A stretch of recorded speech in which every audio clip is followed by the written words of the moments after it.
આપણું સંઘયણ છઠ્ઠું સેવા જ.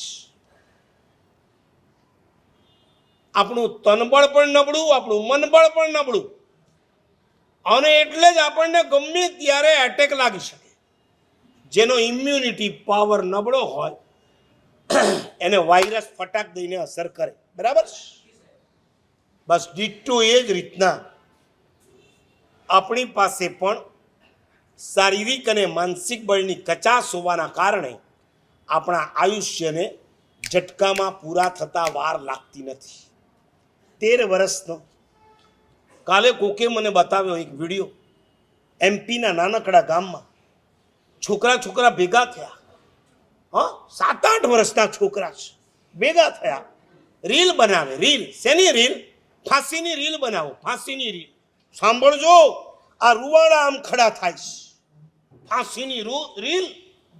આ તમારા દીકરા દીકરીઓને જે આ ચટકા ચડ્યા છે જોઈને તમારા ઘરની અંદર 5 અને 7 વર્ષના દીકરાઓ પણ હવે આ ધંધો કરવાના છે.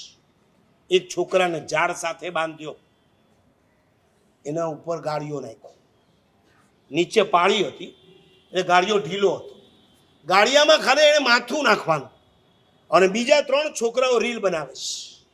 એમાં બન્યું એવું, બધા હસે છે.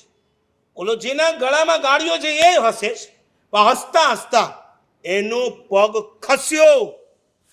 ખસતાની સાથે ઓલો ગાડીઓ બરાબર ગળામાં આવી ગયો. અને જેવો ગળામાં આવી ગયો એને બૂમ પાડી, બચાવ બચાવ. અને છોકરા ડરી ગયા. એમને થયું કંઈક ન બનવાનું બની ગયું. એટલે છોકરા કહે છે એકબીજાને, ભાગો ભાગો ભાગો. છોકરા બધા ભાગી ગયા.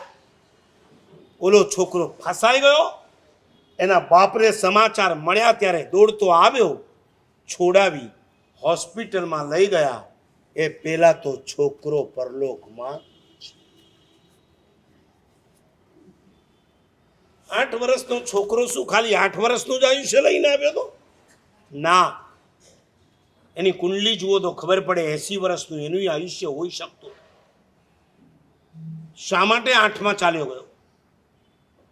કારણ કે એને ઉપક્રમ લાગ્યો છે.